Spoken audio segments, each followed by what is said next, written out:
Since it's World Wildlife Day, let's talk about a really cool criminology project, the Laker Wildlife Initiative. So when investigators find skeletal remains, they have to ask one crucial question first: human or animal?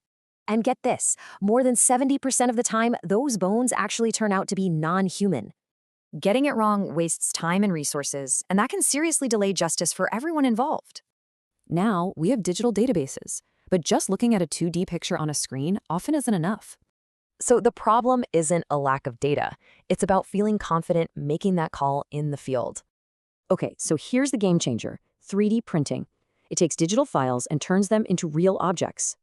They use open source files from big scientific libraries to print super accurate models of bones and things.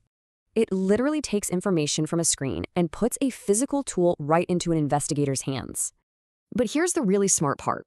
They build regional libraries, not just one giant global one. Yeah, this isn't about building a museum. It's about creating a practical toolkit for people on the ground. So a kit for Georgia would have, say, deer bones. But for South Africa, you'd need antelope and lions. And they design each library with 3 key things in mind to make them as useful as possible. It's a huge upgrade. You go from blurry pictures to a clear, physical toolkit you can actually use. And think about who this helps: first responders, customs agents, even forensic students. The list goes on. The uses are so practical. From faster scene assessments all the way to the courtroom. And what's the result? Well, investigations get faster, more accurate, and agencies work together better.